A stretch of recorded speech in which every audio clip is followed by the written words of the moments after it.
The war on drugs was never meant to be won. It was meant to be continued. Your desk is in a building that doesn't appear on any public map of the Washington, D.C. area. The coffee is bad. The fluorescent light above your workstation flickers every 40 seconds. You've counted. You are a financial intelligence analyst. Your specialty is what the unit calls following the architecture.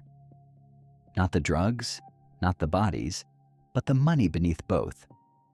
The invisible skeleton that holds the entire operation upright. You have been doing this for 3 years. You are good at it. Your supervisor, a compact woman named Reyes, who speaks in bullet points and never uses your first name, told you once that your pattern recognition was above threshold. In this building, that is a standing ovation. Your current assignment, mapping narco-financing routes moving through Ecuador's Pacific corridor. You work with wire transfers, shell companies, jurisdictions that exist specifically to be unreadable. You do not work in the field. You have never worked in the field? That is about to change. The meeting is called with 4 hours notice. Conference room 4C. The room they use when the conversation cannot be documented in the standard log. 6 people at the table. You recognize 2, Reyes and a man from Defense Intelligence whose name you've seen on cable headers. Colonel Webb, Joint Task Force Sereno, a fictional bilateral unit operating under a counter-narcotics framework co-signed by the Ecuadorian Ministry of Defense. Webb slides a photograph across the table. A port facility on the Ecuadorian coast. Shipping containers. Ordinary. From altitude. Esmeraldas, he says. We've been hitting the physical infrastructure. The network rebuilds in 72 hours. We need to understand why. You already know why. You've seen it in the wire transfers. The redundancy is financial, not logistical. They don't rebuild because they're resilient. They rebuild because someone keeps funding the rebuild. You say exactly that. Webb looks at Reyes. Reyes looks at you. That, Webb says, is why you're going to Ecuador. You have 4 days to prepare, and no time to think. You are given a cover, a field phone, a secondary identity, and a trauma kit you hope you'll never open. You are not given a weapon. Analysts don't carry weapons. You pack 2 pairs of boots, a notebook that looks civilian, a photograph of your sister. Not for sentiment, but because a woman with a photograph looks like a woman with a reason to come home. You board a commercial flight to Quito. The woman next to you offers mango candy and asks if you're nervous about flying. A little, you say. It is the most honest thing you will say for the next 4 months. Quito hits you before you leave the airport. 9,350 feet above sea level. Your body registers it as quiet betrayal. Tightness behind the sternum, pressure at the temples, the sensation that the air is giving you slightly less than you need. Your contact, Ortega, is waiting outside arrivals. Lean, still. The kind of stillness that comes not from calm, but from years of calibrating how much of yourself to show in public. He holds no sign, just a coffee cup. When he sees you, he turns and walks. You follow. In the car, he speaks without looking at you. No names in open vehicles, no unit designation outside the operations room. You process trade documentation for the Bilateral Commerce Office. You've been here 3 weeks. You find the food too spicy.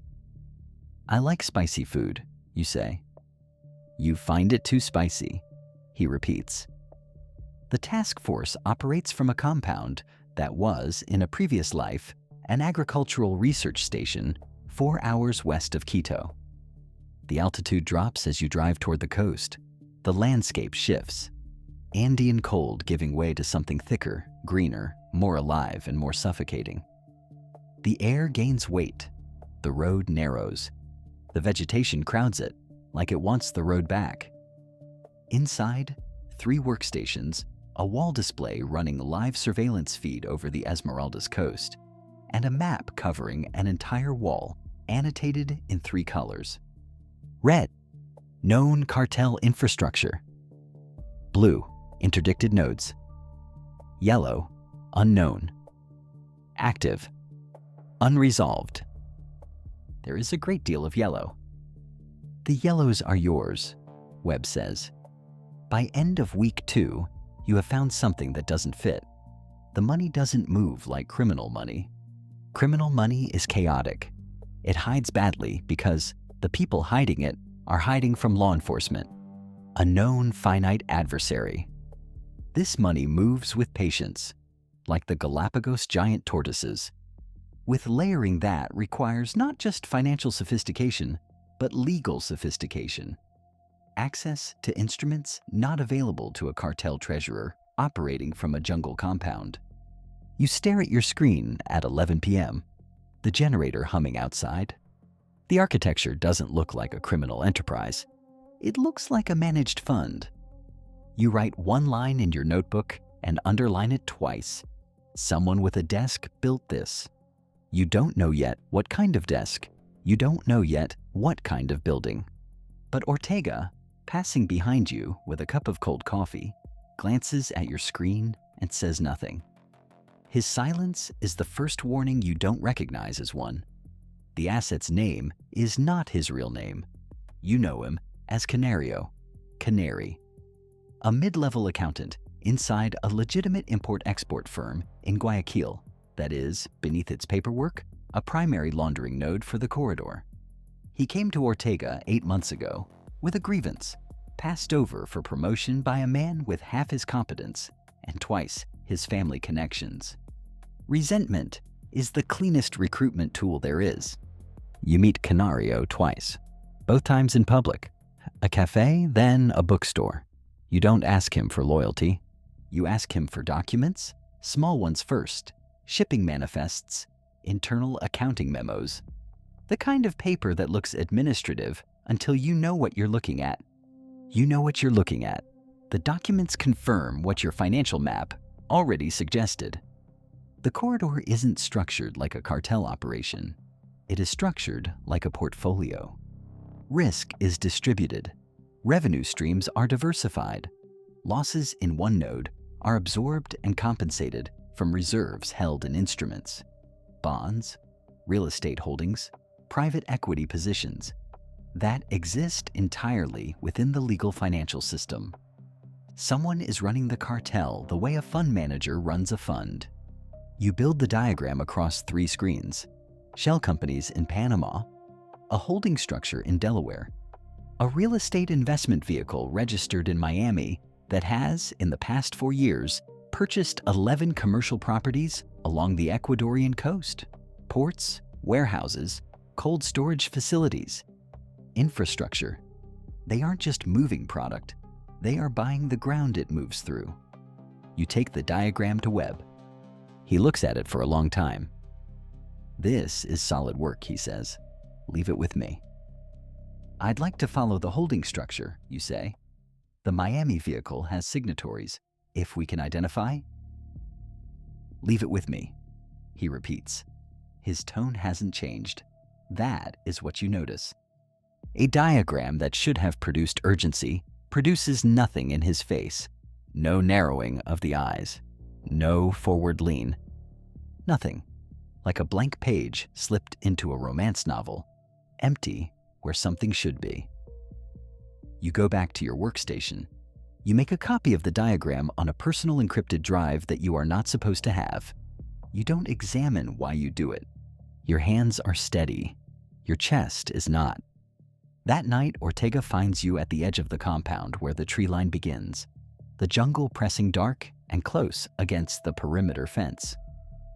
You showed Webb the holding structure, he says. It isn't a question. Yes? He is quiet for a moment. The jungle makes its sounds around you. Insects, water somewhere, the creak of something large moving through undergrowth. How far back does the Miami vehicle go? He asks. 11 years, you say. Ortega nods slowly, the way a man nods when an answer confirms something he already knew and wished he didn't. Go carefully, he says. From here, go very carefully. He walks back toward the compound without explaining what he means. You stand at the tree line for another minute. The jungle is honest about what it is. You're beginning to understand that nothing else here is. Canario doesn't show for the third meeting. The bookstore, 3 p.m. You wait 40 minutes, browsing the same shelf of travel guides, watching the door in the security mirror above the register. He doesn't come. You walk back through 3 route changes and a 20-minute deliberate delay in a market that smells of raw fish and diesel. Nobody follows you. That you can see. That night, Ortega tells you Canario has been relocated. Internal company transfer. Cartagena. Relocated. You repeat? That's the word, Ortega says. You understand that Canario is either compromised, warned, or gone in a way that doesn't get called what it is. You understand that asking which one will not produce an answer. You go back to the diagram. The Miami vehicle's signatories are buried under 2 layers of registered agents. Standard obstruction, the legal equivalent of a locked door. But financial structures leave shadows even when they're designed not to. Timing patterns, correspondent banking relationships, the specific notary firms used for property closings. You follow the notary. 1 firm. 12 closings over 9 years. All Ecuadorian coastal properties. All passed through the same correspondent bank in Miami before landing in the holding vehicle. The correspondent bank's compliance officer signed off on every transaction. You pull his professional history. He spent 8 years before banking as a budget analyst for the Office of National Drug Control Policy. You sit with that for a long time. A former drug policy official, now a compliance officer, systematically approving transactions for a holding vehicle that owns the physical infrastructure of a Pacific narco-corridor. It could be coincidence. You have spent 3 years learning that in financial architecture, coincidence is a word that means you haven't looked far enough yet. You look further. The holding vehicle has 2 silent partners, both registered through Panamanian nominee structures. Standard invisibility. But one of the nominee structures uses a legal formation document that contains a boilerplate clause. Unusual, specific. The kind of contractual language that comes from one particular law firm in Washington, D.C. You know that firm. Everyone with your clearance level knows that firm. It does not represent drug traffickers. It represents people who need the kind of legal protection that comes before the kind of problems that don't get solved in court. You save everything to the personal drive. Then you do something you have never done before in 3 years of this work. You make a second copy. You seal it inside the lining of your civilian notebook, the one with your sister's handwriting on the inside cover, a grocery list she wrote there as a joke the day you left. Milk, bread, come home. You close the notebook. You sit in the blue light of the monitor and you understand for the first time that the 72-hour rebuild time was never a mystery. The network rebuilds in 72 hours because the people who could stop it permanently are the same people who need it to continue. You request a secure call with Reyes. It takes 18 hours to get one. That has never happened before. 18 hours means someone above Reyes is deciding whether the call should happen at all. When her voice comes through, it is flat in the way that means she is not alone. "Talk to me," she says. You give her the architecture, the Miami vehicle, the correspondent bank, the compliance officer's history, the law firm's formation document. You give it to her in the dry sequential language of financial analysis.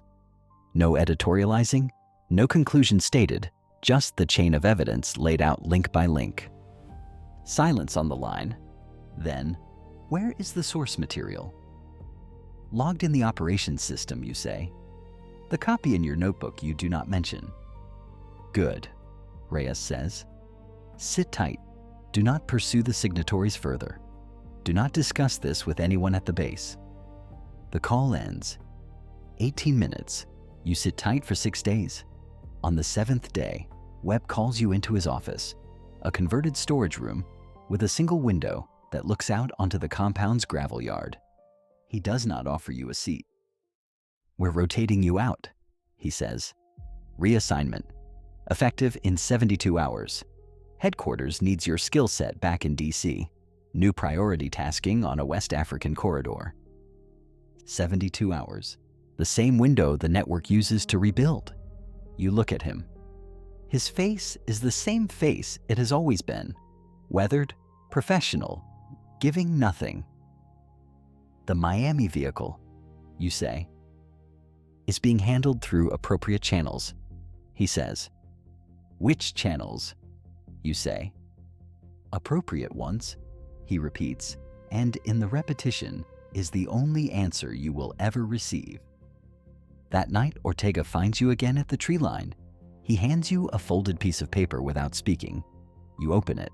A name, a title, a government office in Quito. "He's been on the oversight committee for bilateral counter-narcotics operations for 9 years, Ortega says. "He approves the task force budget. He approves the operational parameters. He approves what gets pursued and what gets classified as low priority." You look at the name. "He's also," Ortega continues, "the brother-in-law of the man whose signature is on the Delaware incorporation documents for the holding vehicle." The jungle presses against the fence. Something moves in the darkness beyond it, heavy and unhurried. "Why are you telling me this?" you say. "Because I've been trying to tell someone for 4 years, Ortega says, "and you're the first person who found it themselves." He takes the paper back, burns it with a lighter, drops the ash in the dirt. "Go home," he says. "Take whatever you copied and go home. Don't submit it through the system. The system is the problem." You look at the compound behind you, the monitors glowing through the window, the wall map with its red and blue and yellow. All that yellow. You understand now why it never gets smaller. You land at Dulles on a Tuesday morning. Gray sky, cold air that smells of jet fuel and wet concrete. You clear customs with your real passport, the one with your real name. And for a moment in the arrivals hall, you feel the particular disorientation of a person who has been someone else for 4 months, stepping back into a life that no longer fits the same way. Your sister picks you up. She talks the whole drive home about small things. A neighbor's dog, a television series, a restaurant that opened near her apartment. You listen. You nod. You watch the highway's concrete barriers slide past the window. The notebook is in your carry-on. The drive is in the notebook's lining. You do not submit the findings through the system. You do what Ortega told you. You find a journalist, not a famous one, not a visible one, but a careful one. A woman who has spent 11 years covering financial crime in Latin America and who understands that the value of what you're giving her is not the story itself, but the architecture beneath it. The skeleton that once documented cannot be undocumented. You meet her once, a public library in Northern Virginia. You are there for 23 minutes. You leave the drive on the table under a copy of a book about Ecuadorian bird species. She does not look at it until you are gone. 3 weeks later, you are called into a meeting. Conference room 4C again. Reyes, 2 people you don't recognize. A man from the Office of General Counsel. They tell you that your recent assignment produced valuable tactical intelligence, that your financial mapping contributed to 2 successful interdictions in the Esmeralda's corridor, that your work is appreciated. They do not mention the Miami vehicle. They do not mention the law firm. They do not mention the oversight committee member whose brother-in-law's signature sits on a Delaware incorporation document that connects a government budget approver to the infrastructure of a narco-corridor he is paid to dismantle. They give you a commendation, a formal letter. They tell you it will go in your file. You thank them. Your voice is steady. Your face gives nothing. You learned that here. The journalist's piece publishes 4 months later. It runs in a mid-sized investigative outlet. It documents the holding vehicle, the correspondent bank, the coastal infrastructure. It names no intelligence sources. It draws no direct line to the Oversight Committee. Not enough documentation for that, not yet. But it exists. It is in the public record now. Indexed, archived, permanent. 2 weeks after publication, a congressional staffer you have never met requests the task force's financial oversight documents through a formal inquiry. You read about it in a news brief. You're back at your desk by then. The same flickering fluorescent light, the same bad coffee, a new monitor showing a new corridor in a different country where the architecture will look, you already know, almost exactly the same. You open your notebook. Your sister's grocery list is still on the inside cover. Milk, bread, come home. You made it home. You're not sure yet what that means, but somewhere in a jungle compound in Ecuador, on a wall map annotated in 3 colors, someone is adding new yellow. And the war continues, because it was never meant to end.